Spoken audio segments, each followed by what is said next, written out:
안녕하세요. 저는 50대 중반의 여성이에요.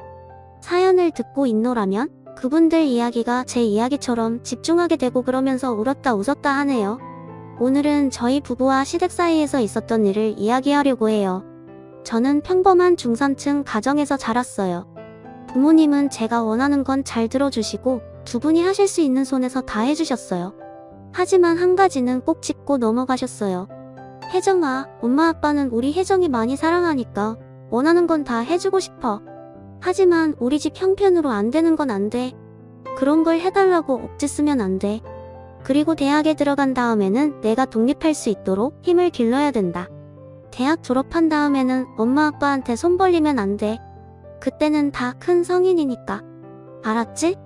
저는 자연스럽게 대학 후에 독립한 저를 상상하며 자랐고, 대학 졸업 후에는 회사에 들어가면서 집에 매달 일정 금액을 생활비로 냈어요. 당연히 그래야 한다고 생각했고요. 저희 부모님은 평생 성실하게 사시면서 재산을 모으셨고, 그 덕에 아주 부자는 아니어도 노후는 걱정하지 않아도 됐어요. 평범해 보이지만 남에게 나쁜 짓 안 하고 정직하게 돈을 벌어서 모으신 부모님을 존경했죠? 저도 그런 가정을 꾸리고 싶다고 생각했고요. 처음 회사에 들어갔을 때 사귀게 된 남자와 그런 삶을 살 수 있으리라 막연히 꿈을 꿨어요. 하지만 그 사람은 저희 집이 너무 평범하다고 자기 부모님이 싫다고 했다며 일방적으로 헤어지자고 하더군요. 그것도 전화로요? 아니, 이런 이야기를 어떻게 전화로 해? 만나서 직접 얼굴을 보고 헤어지든 말든 해야지. 어차피 헤어진다는 말 할 건데 만나면 뭐해? 괜히 시간 버리고 착각만 쓰지. 엄마도 이렇게 하랬어. 다시 볼 것도 아닌데 널 뭐하러 일부러 만나냐고. 이만 끊는다. 이게 2년간 사귀던 남자와의 마지막이었죠. 정말 열받고 어이없었어요. 생각해보면 그 남자는 매사에 엄마가 이렇게 하랬다. 엄마가 빨리 들어오랬다. 엄마가 사지 말라고 했다. 엄마를 입에 달고 살았어요. 그래, 초딩도 아닌데 엄마 하는 놈하고 살아서 뭐 할 거냐고. 분명히 결혼하고 밥그릇, 개수까지 엄마가 시키는 대로 샀을 거야. 잘 헤어진 거야. 저는 그렇게 스스로를 위로하며 쓰리 마음을 달랬어요. 하지만 그 후로 좀처럼 남자를 사귈 수가 없었어요. 어째 이놈도 저놈도 다 마마보이처럼 보였고, 자기가 버젓이 돈을 버는데도 부모님한테 돈을 더 타다가 차를 사거나 명품 옷을 사는 남자들도 있었거든요. 그런 사람을 보면 어쩐지 한심하게 느껴졌어요. 전 남자친구 일이 있어서 그런지 더 싫어하게 됐고요. 그러다가 30대 초반의 회사 동료 소개로 남편을 만나게 됐어요. 저보다 2살 많은 남편은 한심한 남자 부류가 아니었어요. 첫 만남부터 어쩐지 진중한 태도가 뭔가 있는 척하고 까불거리며 거들먹대는 남자들과는 달랐어요. 저는 남편에게 호기심이 생겨서 먼저 다음에 또 만나자고 했고, 그렇게 몇 번 더 만나보다가 사귀는 사이가 됐어요. 남편은 확실히 또래와는 다른 사람이었어요. 매사에 신중했고 남의 시간도 귀한 걸 알았고 돈을 아낄 줄도 알았어요. 한 번은 제가 통장 정리를 하다가 한숨을 쉰 적이 있었어요. 아, 진짜 맨날 아껴 쓴다고 하는데도 어디로 돈이 새는지 정말 모르겠네. 왜 이것밖에 안 남지? 정기적으로 나가는 게 뭔지 그것보다 정리해. 생활비 통장하고 적금 통장 말고도 용돈 통장도 따로 만들어두면 내가 언제 돈을 많이 뺏었는지 알기 편해. 듣고 보니 그러네. 내가 월급에서 생활비만 부모님한테 드리면 다 끝난 줄 알았는데 그게 아니었어. 내가 쓰는 돈은 별로 신경을 안 썼구나. 그렇게 저는 제 돈 관리에 문제가 있다는 걸 알게 됐고, 그 일로 남편에 대한 믿음이 더 커졌어요. 이 사람하고는 결혼해도 괜찮겠다는 마음이 들었죠. 자기가 버는 것보다 더 많이 쓰면서도 명품만 찾는 남자들도 많은데 남편은 꼭 부모님을 보는 것처럼 성실하고 바른 사람이었거든요. 그래서 저는 그 다음에 만날 때 제가 반지를 준비해서 프로포즈를 했어요. 박윤식 씨, 저하고 결혼해요. 내가 나랑 살기로 한 거 후회 안 하게 해줄게. 아니, 그런 걸 먼저 해버리면 어떡해. 난 언제 프로포즈를 해야 할지 타이밍만 보고 있었는데 이렇게 훅 들어오는 게 어딨어? 그래서 안 할 거야? 그럴 리가 있어. 나처럼 재미없는 사람 좋다고 받아주는 여자를 내가 또 어디서 만난다고. 그건 다른 여자들이 남자 보는 눈이 없어서 그래. 윤식 씨 충분히 재밌고 좋은 사람이야. 그렇게 결혼을 결정한 저는 남편의 집안이 경제적으로 어떤지 아무것도 몰랐어요. 오로지 남편이라는 사람 하나만 보고 결심한 거니까요. 언뜻 남편이 막내이고 위로 형하고 누나가 있다는 말만 들었어요. 또 아버지가 좀 엄한 편이라는 게 제가 아는 전부였어요. 그러다 양가에 저희가 결혼한다는 소식을 알리고 결혼 준비를 시작하면서 처음 시댁에 인사를 가게 됐죠. 당시에는 드문 경비원이 딸리고 정원이 넓은 고급 빌라였어요. 겉에서 척 봐도 꽤나 의리의리해서 속으로 놀랐던 기억이 있네요. 남편은 한 번도 자기 집이 크다, 잘 산다 그런 말을 한 적이 없었거든요. 시부모님은 첫인상이 조용하고 인자했지만 어딘가 쉽게 범접할 수 없는 느낌을 갖고 있었어요. 그날 식사를 마치고 시어머니가 내주시는 과일을 제가 받아서 시아버지 앞에 놓아드리는데 시아버지가 이렇게 말씀하셨어요. 너희 신혼집은 어떻게 할 생각이냐? 그건 제가 알아보고 있어야, 아버지. 알지? 나는 네 형하고 누나 결혼할 때도 집 사는데 한 푼도 안 보태줬다. 그래서 곧 들어올 새 애기도 알아두라는 뜻에서 말하는 거야. 신혼집은 니들 능력되는 선에서 알아서 하는 거다. 내 말 알겠지? 물론이죠, 아버님. 저희 둘 다 성인이잖아요. 저희가 살 집인데 당연히 저희가 감당할 수 있는 선에서 해야죠. 저희 둘만의 힘으로요. 어떻게 되든 윤식 씨하고 잘해볼게요. 저의 말에 시부모님은 의외라는 듯 눈이 휘둥그레지더니 이내 저를 보며 미소를 지었어요. 네 말이 맞다. 지금은 그 마음으로 젊은 시절은 할 수 있는 데까지 헤쳐나가 보는 거다. 라며 시아버지는 웃으며 저를 바라보셨어요. 애초에 저는 부모님께 손 벌리면서 무리하게 혼수를 할 생각도 없었기 때문에 당연하다고 생각했는데 시부모님이 그런 저를 좋게 보시는 것 같아서 저도 기분이 좋더라고요. 시어머니는 그래도 뭔 내 마음에 걸리셨는지 제가 집을 나설 때 살짝 이렇게 말씀하시더라고요. 우리가 한 말 서운하게 생각하지 마라. 이게 다 너의 앞날에 더 도움이 되라고 믿기 때문에 결정한 거야. 살다 보면 우리를 이해할 날이 올 거다. 별 말씀을요? 저희 부모님도 대학만 졸업하면 다 네 힘으로 살아야 한다고 하셨는데요. 저는 회사 들어가서부터 지금까지 꼬박꼬박 매달 집에 생활비 내고 있어요. 어차피 저희가 번 돈도 아니고 부모님들 거잖아요. 제가 서운할 게 뭐가 있어요. 윤식 씨도 돈도 균형 있게 쓸 줄 알고 쓸데없는 사치를 부리지 않기 때문에 결혼을 결심한 거예요. 아주 교육을 제대로 받았구나. 우리 윤식이가 처복이 있네. 라며 시어머니는 한층 더 얼굴이 밝아지셔서 저를 배웅하셨어요. 알고 보니 시아버지는 작은 식품회사를 운영하는 분이었어요. 젊을 때 시아버지의 부모님이 파산한 후 대학을 그만두고 큰 재래시장 안에 있는 오래된 맛집에서 일을 시작하셨다고 해요. 일생 동안 한 번도 해본 적 없는 일들이고 그때까지 쓸 줄만 알고 사셨기 때문에 모든 게 너무 힘드셨다고 해요. 하지만 시아버지는 맛집 사장님인 할머니가 돈을 벌고 관리하는 것과 음식 재료는 아끼지 않고 쓰면서 인심 좋게 베푸는 걸 보며 많은 걸 배우셨다더군요. 거기서 주방 청소하고 채소 다듬는 것부터 시작해서 오만 굳은 일 안 해본 게 없다고 하셨어요. 그렇게 열심히 시아버지에게 맛집 할머니가 자식들한테도 알려주지 않는 비법을 시아버지한테 알려주셨고 그걸 바탕으로 시아버지는 오늘과 같은 회사를 만드셨다고 해요. 작지만 음식 맛으로는 어디에도 뒤지지 않는 곳이라고 했어요. 시아버지는 본인이 겪으셨던 일 때문에 자식들이 훗날 어려움에 처하더라도 잘 이겨낼 수 있도록 엄격하게 철칙을 세우셨던 것 같아요.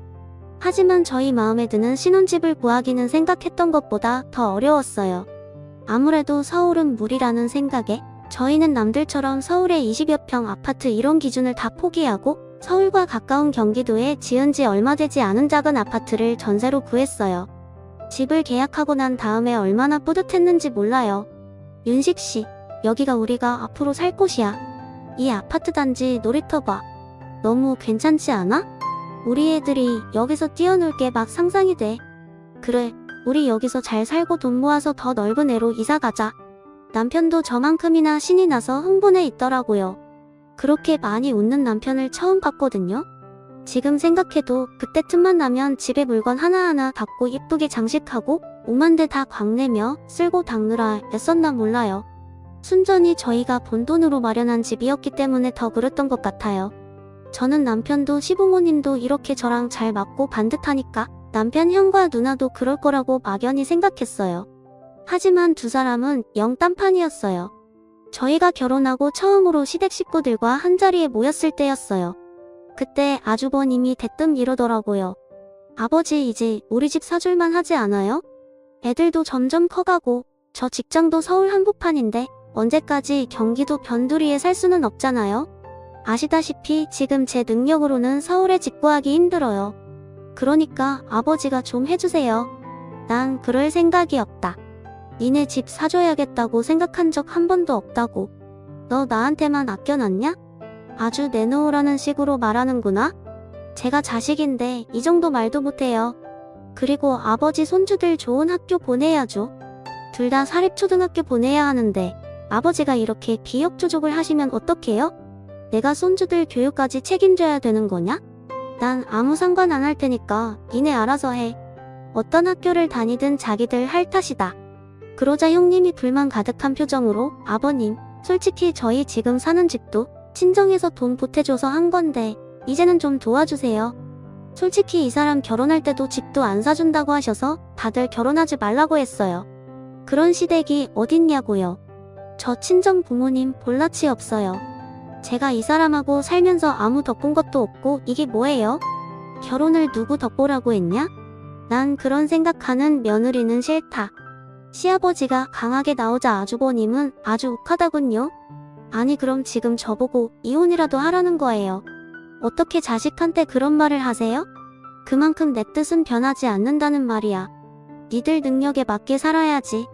애들 교육을 처음부터 무리하게 하다 보면 나중에 빚만 느는 건 당연한 거 아니냐? 시어머니는 아무 말도 안 하고 계셨지만 표정으로 시아주버님과 형님 편을 들지 않는다는 걸 보여주셨어요. 두 사람은 불만이 가득한 얼굴로 앉아있다가 밥만 먹고는 쌩 안이 가버렸어요. 저는 내심 그래도 손주들 교육도 있고 아들이 출근하기 힘드니 좀 도와주시지 않을까 했는데 전혀 아니었어요. 그건 시누이한테도 마찬가지였고요. 시누이도 결혼할 때 자기가 모은 돈만큼만 혼수를 해서 가져갔다고 해요. 그리고 그게 속에 맺혔는지 시부모님 댁에만 오면 자기한테 뭘 해줬냐며 따지고 든다고 하네요. 아주버님이 집 사달라고 했던 날도 그랬고요. 내가 뭘 했어, 오빠? 엄마랑 아버지 찔러도 피 한 방울 안 난다고 했잖아. 뭘 바래? 라며 싸늘하게 시부모님을 바라보던 눈빛이 잊혀지지 않아요. 물론 부모님이 너무 엄하게 하시면 섭섭하고 화도 나겠지만 그래도 저는 너무 차갑게 쳐다보니 무섭기도 했고 제가 처음 간 건데 그렇게까지 해야 하나 싶었어요.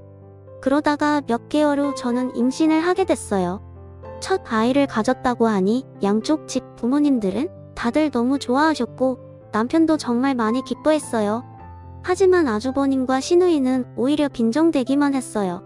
재수씨네가 사는 아파트가 저희 아파트보다 전세 비싼 거 알아요?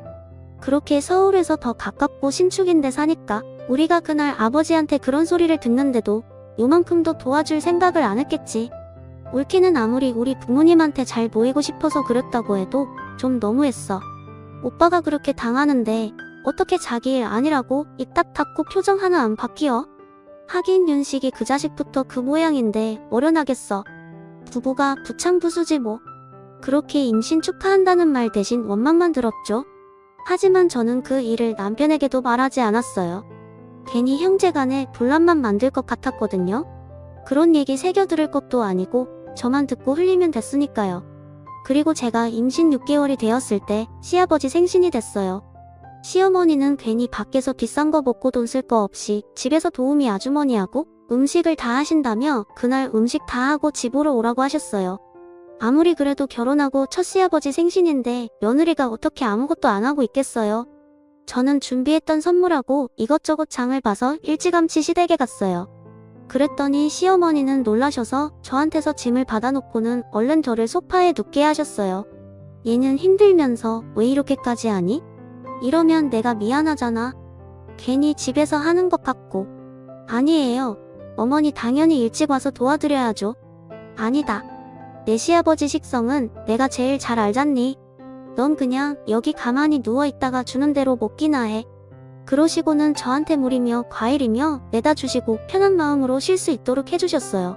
저는 죄송해서 시어머니가 도우미 아주머니와 일하시는데 기웃거리다 다 된 음식을 한쪽에 놓거나 예쁘게 담는 거랬죠. 그렇게 저녁 식사 시간이 됐고 시아버지도 집에 오셨어요. 남편도 1시간 먼저 퇴근해서 왔고요. 그런데 아무리 기다려도 아주머니가 시누이 가족이 안 오는 거였어요. 얘들이 오늘 무슨 일이 생긴 건가? 아니면 사고라도 난 거 아니야? 시어머니의 걱정에 저는 먼저 신우이한테 전화를 했어요.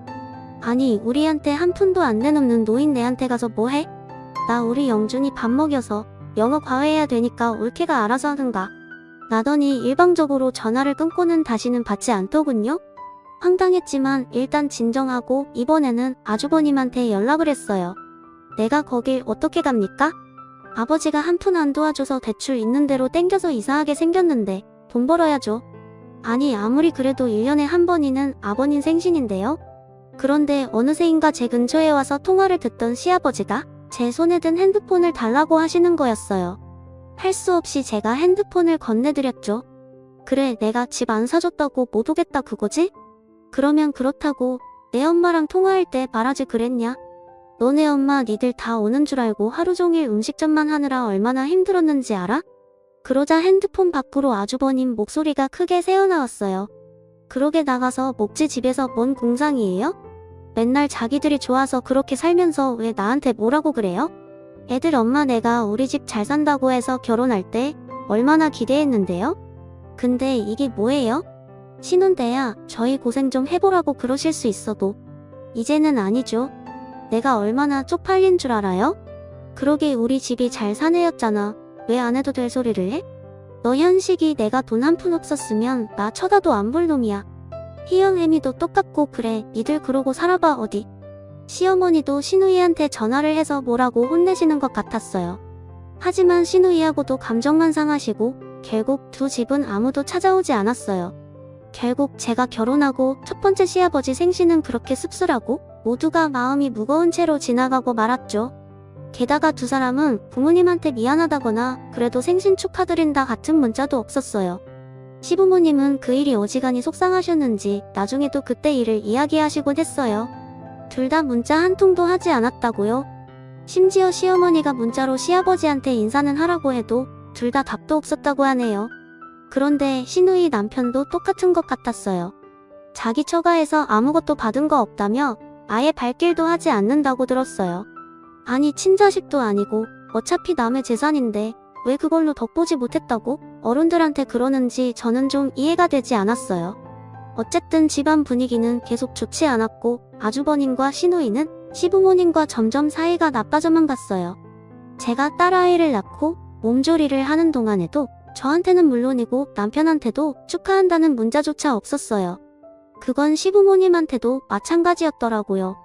저희야 나중에 들은 거지만 시어머니가 저 딸 낳았는데 선물이나 찾아오는 건 바라지도 않는다며 전화라도 하라고 했지만 아주버님 가족도 시누이네도 다들 냉정하게 끊어버렸다고 하더군요. 자기들이 시부모님한테 돈을 못 받는 걸 갖고 저한테까지 화를 내는 거였어요. 그도 그럴 게 남편이나 저나 부모님이 안 주신다고 불만을 갖는 것도 아니고 오히려 그게 맞다고 하는 입장이었으니 그 사람들이 볼 때에는 얄미울 수도 있었겠죠. 그렇다고는 해도 동생이 처사이가 태어났는데도 축하 한마디 안 하는 배알이라니 정말 같은 형제가 맞는지 의심스러울 정도였어요. 남편은 원래 어릴 때부터 진중하고 지금과 비슷했다나 봐요. 그래서 시부모님들이 더 예뻐하셨겠죠? 그게 형과 누나는 셈이 났을 수 있고요. 생각해보니 그들이 꽁한 게 꽤나 캐끼 묵은 감정이겠더라고요. 저는 아주버님과 시누이에게 축하를 받는 건 포기하기로 했어요. 시간이 지나고 해가 바뀌어서 설날이 되었어요. 어찌된 일인지 아주버님도 시누이도 같은 날 시댁에 방문을 했다더라고요. 시어머니는 좀 들뜬 목소리로 저희도 얼른 오라고 연락을 하셨어요. 오랜만에 온 가족이 모이게 되니 기분이 좋으셨던 것 같아요. 하지만 두 사람의 목적은 따로 있었어요. 말을 꺼낸 건 아주버님이었어요. 우리 대출금 때문에 이대로는 못 살 것 같아요. 아버지, 우리한테 주실 유산 있잖아요. 그거 미리 주세요. 맞아요, 아버지. 우리 진짜 사는 게 너무 힘들어요. 내가 언제 유산을 자식들 준다고 말한 적이 있냐? 아니, 아버지. 그럼 저희 안 주실 거예요? 뭐 좋은 일이라도 하실 생각이에요? 우리는 어쩌고요? 오빠 말이 맞아요. 우리 안 주시면 어떡하실 건데요? 니들 자꾸 돈 얘기할 거면 다 나가라. 명절이라고 와서 그것밖에 할 말이 없냐? 앞으로 그런 말 할 거면 아예 오지도 마. 시아버지는 호통을 쳐서 아주버님과 신우의 가족을 쫓아냈고 그 뒤로 가족관계는 더 냉랭해졌어요. 두 집은 정말 그 이후로 시댁의 발길을 딱 끊었고요. 그러다 저희 집에도 어려움이 닥쳤어요. 남편 회사가 구조조정을 하기로 했고 남편 부서 사람들에게 대거 권고 사직을 했거든요. 남편은 결국 회사의 압력에 사표를 내고 말았어요. 정말 눈앞이 캄캄해지더라고요. 아이한테 앞으로 계속 돈 들어갈 일만 있는데 우리가 과연 잘 헤쳐나갈 수 있을지 겁부터 났죠. 하지만 남편은 언제나 그랬듯이 묵묵히 진중하게 새 일자리를 알아봤고 그러면서 자기가 할 수 있는 알바는 뭐든지 하기 시작했어요. 택배의 대리운전에 정말 굳은 일마다 안고 다 하더라고요. 저도 가만히 있을 수는 없어서 다른 집 아이들을 봐주기 시작했어요. 아이하고 떨어지지 않으면서 할 수 있는 일은 그것밖에 없었죠.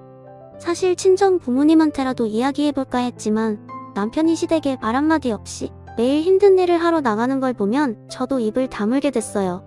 제가 계속 양쪽 집 부모님한테 말이라도 해볼까 망설이고 있자 남편은 그런 제 마음을 눈치채고 말했어요. 우리 결혼할 때도 우리 입만으로 다 해냈잖아. 이번에도 그럴 수 있어. 나 믿고 기다려줘. 알아? 당신 믿지? 왜 안 믿어? 당신이 너무 힘들어 보이니까 마음이 흔들리긴 해. 그러니까 건강 잘 챙겨야 돼. 당신 쓰러지면 끝이야. 걱정 마. 나는 슈퍼맨이라니까. 남편은 평소 하지도 않던 농담까지 하며 제 기분을 풀어주려고 했고 저도 그 마음이 느껴져서 같이 웃고 말았어요. 남편은 밖에서 아무리 힘들어도 집에 와서 화내는 법이 없었고 그 힘든 시간에도 늘 전처럼 한결같았어요. 그런 남편이 저는 너무 믿음직스러웠죠. 저희가 서로를 위하고 힘주면서 지내는 때에 어디서 들었는지 아주버님이 남편이 공고사직을 했다는 말을 듣고 연락을 해왔어요. 그런데 어떤 위로도 없이 빈정거리는 말뿐이었어요. 윤식이 너 아버지 흉내내고 고든 척 하더니 회사 쫄딱 망해서 쫓겨났다며? 너 그런 힘든 일을 해도 아버지 안 도와주시지? 그러게 왜 우리 편 안 들고 고고한 척해서 그런 꼴을 당하냐? 정신 차려, 임마. 할 말 다 했으면 끊어. 난 형한테 할 말 없어. 라며 남편은 아예 상대도 하지 않고 전화를 끊어버렸어요. 신이는 예전이나 다름없이 전화 한 통 없었고요. 그러던 어느 날 제 몸에 이상이 느껴졌어요. 자꾸 피곤하고 목 임파선 부위가 붓는 것 같고 그렇더라고요. 밖에서 힘들게 고생하는 남편 걱정할까봐 몰래 혼자 병원에 갔죠. 그랬더니 의사는 너무 뜻밖의 말을 하더라고요. 갑상선 종양이 있는데 선종일 가능성이 커요. 그래도 수술을 해서 조직 검사를 해보는 게 가장 좋습니다. 가능하면 빨리 수술 날짜 잡으시죠. 엎친에 덮친다고 왜 이럴 때 몸에 이상이 생긴 건지 그것도 왜 종양이 있는 건지 저는 괜히 모든 게 다 원망스럽더라고요. 혼자 감당하기에는 너무나 큰 문제였고 누구한테라도 위로를 받고 싶었어요. 그래서 결국 남편한테 털어놓고 말았죠. 너무 미안해. 내가 일만 하다 보니까 당신 아픈 것도 모르고 내가 회사만 안 잘렸어도 당신이 스트레스 안 받고 아프지도 않았을 텐데 정말 미안해. 아니야. 그런다고 다 아픈가? 아니잖아. 내가 당신 보고는 건강하라고 해놓고 내 건강은 못 챙겼어. 당신이 혼자서 처자식 먹여 살리겠다고 얼마나 노력하는지 다 알아.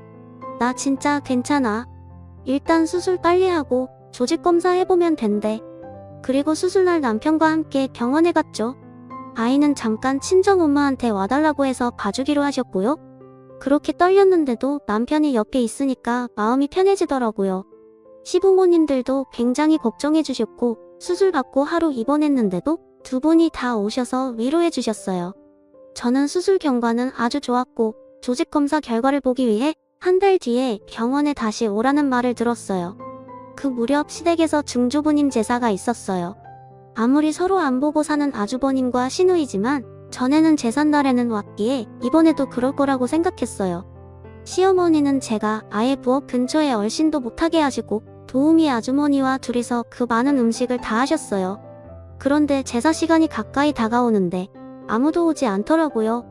저는 결국 전화도 잘하지 않던 형님한테 연락을 했어요. 그런데 제 전화를 받자마자 끊더니 그 다음부터는 핸드폰이 꺼져 있다는 말만 나오는 거였어요. 저는 어쩔 수 없이 아주버님한테 연락을 했어요. 아주버님은 한참이나 신호가 간 다음에야 전화를 받더니 대뜸 이러다군요. 재수씨 전화를 안 받으면 안 오나 보다 해야지 왜 이렇게 눈치도 없어요. 아주버님 오늘 증조부님 제사인데 혹시 잊으셨어요? 저 회사에서 일하는 사람이에요. 현식이처럼 잘려서 막노동이나 하는 한가한 사람 아니라고요. 우리 집사람도 애들 보랴 문화활동하랴 바쁘다고요. 재수씨는 어디 나가지도 않잖아요. 그냥 재수씨가 옆에서 엄마 도와주세요. 듣자 하니 뭐 어디 아프다고 짜라던 놀이방도 내팽개쳤다면서요. 아니 안 오시면 안 오신다고 하면 되지 왜 제가 아픈 것까지 걸고 넘어지세요. 아프긴 뭐 아파요. 선종이라며요. 우리도 다 들었어요. 뭐 요즘 좀 어렵죠. 그런데 수술까지 했으니 돈이 엄청 쪼들리시겠네. 우리도 많이는 못 보내고 한 3만원 보낼 테니까 윤식이랑 둘이서 알아서 부모님이랑 제사 지내요. 아니 아주버님 그걸 지금 말이라고 하세요? 누가 3만원 받자고 와서 제사를 드립니까? 너무 화가 나서 저도 모르게 소리를 버럭 질렀어요. 아픈 데다가 약 때문에 호르몬 문제도 있어 예민해진 상태라 평소에는 잘 넘어가던 일도 화를 내게 됐거든요. 그 말에 시부모님은 저한테 고개를 돌리셨고 대충 상황을 눈치채신 시아버지는 전화를 그냥 끊으라고 하셨어요. 시어머니는 고개를 절레절레 흔들며 부엌으로 도로 들어가셨고요. 저는 얼른 부엌에 따라 들어갔죠. 미안하다. 우리가 턱이 없어서 너희한테까지 이런 불편을 끼치는구나? 그런 게 어딨어요, 어머니? 저 괜찮아요. 그리고 많이 아픈 것도 아니니까 이 정도는 할 수 있어요. 시아버지는 그 이후 계속 아무 말씀이 없으셨어요. 저희는 가라앉은 분위기 속에서 제사를 지냈고 조용히 밥을 먹은 후 남편과 제가 뒷정리를 했어요. 시누이는 그때까지 전화도 안 받고 연락도 없었고요.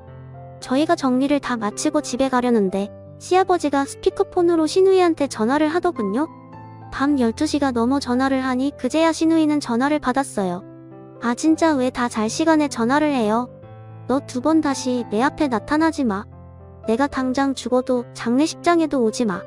나 회사 망해서 내 앞에 남은 거 하나 없으니까 절대 발걸음하지 마. 이 나쁜 놈들. 시아버지는 울분에 차서 마지막 말씀을 하시고는 전화를 끊으셨어요. 듣자 하니 시누이는 대학 때 미대를 다녀서 돈을 엄청 많이 썼다고 해요. 시부모님은 대학원까지 자식들이 부족함 없이 다니도록 용돈부터 모든 걸 다 챙겨주셨다는 거예요. 저는 시아버지가 대학 때부터 아예 돈을 안 주신 줄 알았는데 그것도 아니더라고요. 시누이는 원래 끈기가 없어서 이거 한다고 했다가 금방 다른 거 하고 또 관심이 시들면 다른 걸로 옮겨갔대요. 그 모든 걸 묵묵히 다 뒷받침해 주신 게 시부모님들이고요. 시누이는 안 해본 클래식 악기가 없고 심지어 모형까지 배웠다고 해요. 그런데도 결혼하고 애까지 낳아서 돈 안 준다고 저렇게 막 나가니 시부모님들도 얼마나 옥정에 무너지실지 정말 상상도 안 됐어요. 그리고 며칠 후에 시아버지께서 갑자기 저희 집에 오셨어요. 시아버지는 딸 아이를 꼭 품에 안으시고는 말씀하셨어요. 내가 고생이 많다. 막내인데도 큰아이 목숨 내가 하니 얼마나 힘드냐? 그래도 너랑 윤식이가 있어서 위로를 받는다. 저 하나도 안 힘들어요. 그리고 제 병도 별일 없을 거예요. 아버님, 윤식이 회사 그만둔 거라도 빨리 말하지 그랬냐? 그 사람도 부모님한테 손 벌리기 싫다고 어떻게든 자기가 혼자 해본다고 했고 저도 그러고 싶지 않았어요. 고집 세고 답답해 보이실 수도 있는데 여차하면 친정 부모님한테라도 말하려고 했지만 그 사람이 자기가 잘 해낼 수 있다는데 믿어야죠. 그리고 진짜 믿고 있어요. 시아버지는 제가 하는 말을 묵묵히 들으시고는 고개를 끄덕이셨어요. 그리고 딸 아이한테 옷을 사주시겠다며 데리고 나가셔서 이것저것 많은 걸 사서 다시 데려오셨죠. 시아버지는 이런 식으로 저희한테 보태주시는 거라고 생각했어요. 절대 아무도 돕지 않으시겠다던 시아버지가 그렇게 해주신 게 너무 감사했어요.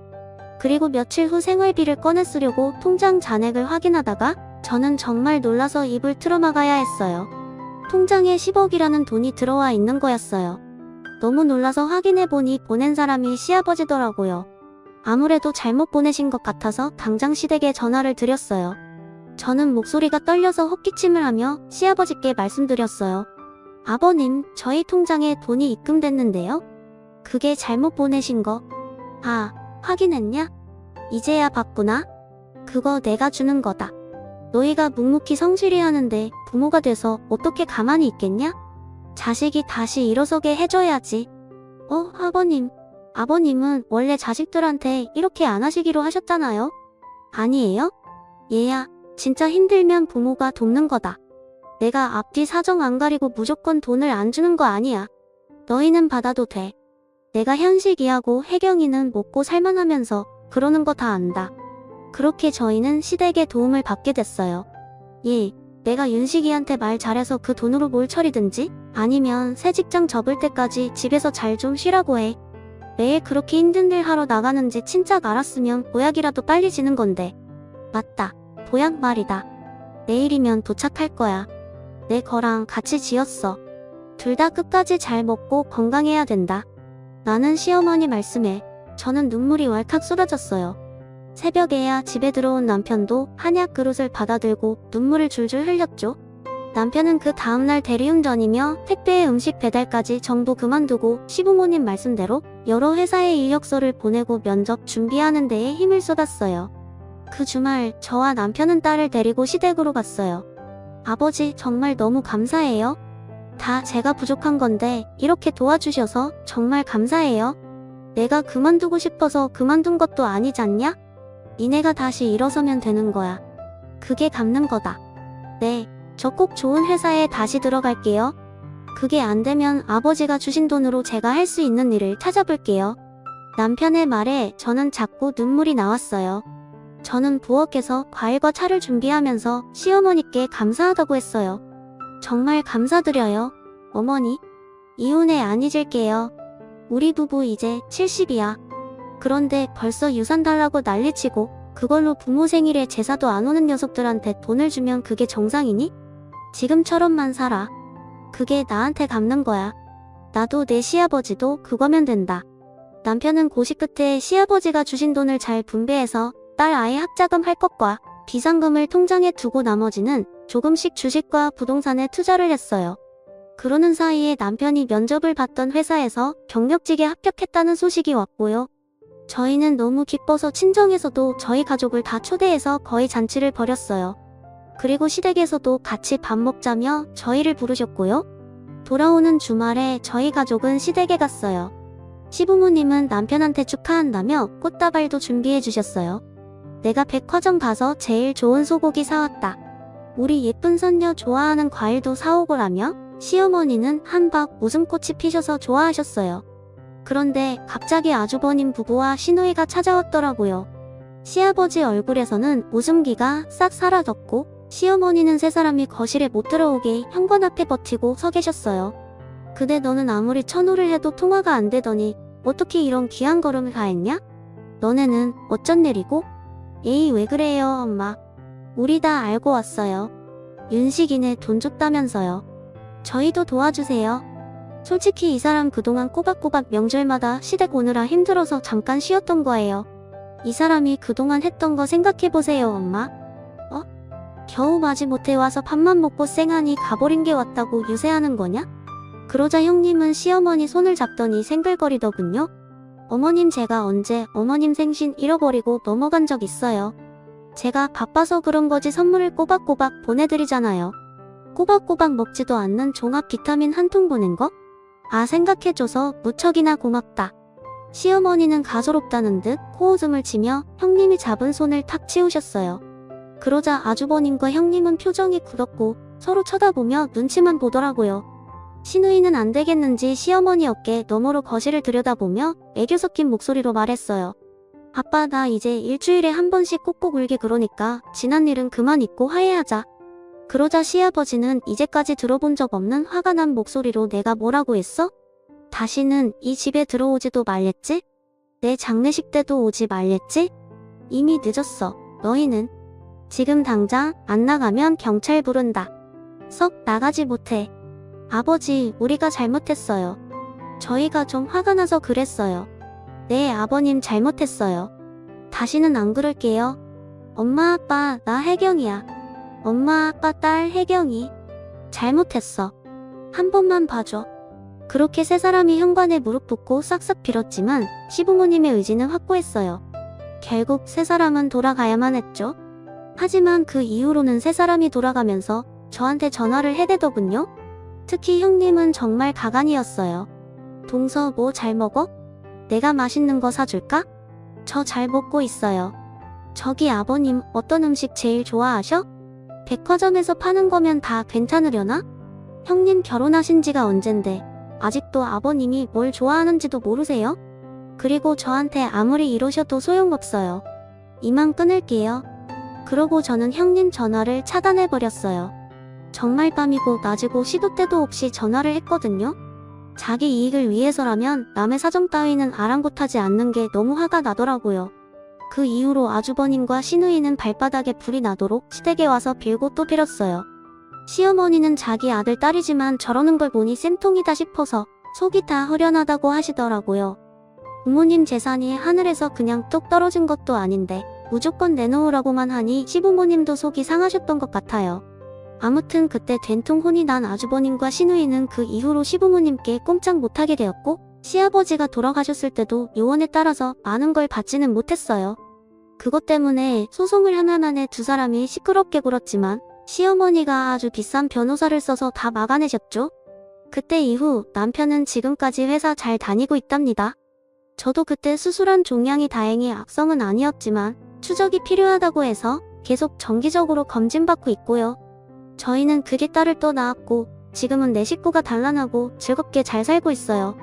시어머니도 아직 건강히 잘 지내고 계시고요. 딸아이들이 할머니를 얼마나 좋아하는지 셋이서 정말 질투날 정도로 사이가 좋다니까요. 제 이야기는 여기까지예요. 긴 이야기 들어주신 분들 다들 행복하시고 특히 건강하시길 바랄게요. 건강이 정말 최고예요. 감사합니다. 오늘도 좋은 일 가득하세요.